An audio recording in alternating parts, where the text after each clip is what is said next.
So, a couple months ago, there was a video of a woman in Australia saving a baby koala bear from an active burning fire. The woman then puts out the bear's burning fur with her water bottle.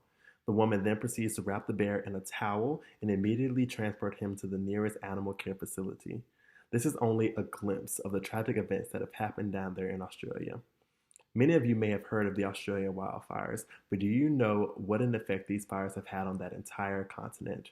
Hello, my name is Toney, and I'll be giving you some more information and insight about the 2019-2020 Australian bushfire season. Fueled by climate change and the world's continuous refusal to address it, the fires that have burned across Australia are not only destroying lives, but turning forests as large as nations into ashen moonscapes. More than 11 million hectares of land burned across the country over a period of about 6 months.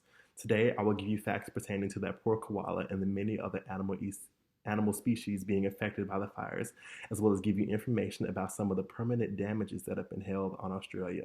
But first, I'll be giving you some statistical information about the Australian fires, for as we say, numbers do not lie.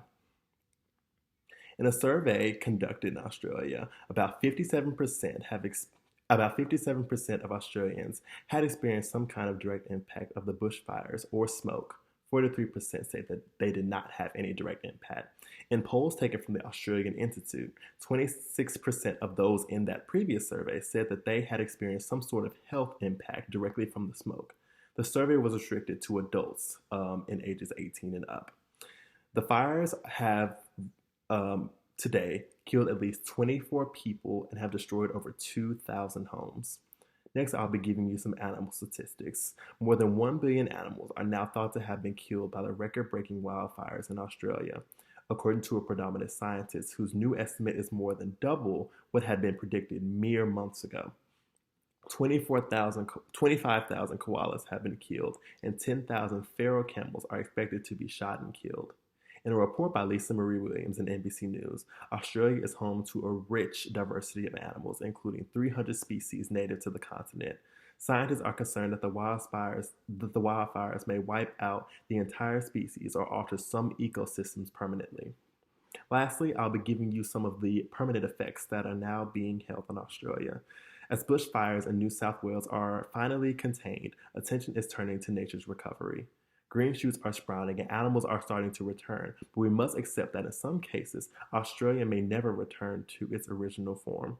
In an article by David Bowman in The Conversation, this happening is only a life lesson to the world and an irreversible event that we need to stop from happening ever again. He, in quote, says that we can no longer rest assured that nature will bounce back, and that knowledge should be a wake-up call for the world. In conclusion, the bushfire season is slowly coming to an end, and Australia is currently in the process of a slow recovery, with help from scientists and other Australian wildlife preservation groups. Today, I spoke about the statistics of how these fires are impacting Australia, the animal statistics and information, and the permanent effects that are being held in Australia. I hope these events were not only an eye-opener for you, but an eye-opener for the rest of the United States and the rest of the world to see that many events like this can happen, and we may be next, considering California wildfires. There has to be more action to take place to stop this from happening again, and if it does happen, we need to be more prepared to kill the problem rather sooner than later. Thank you.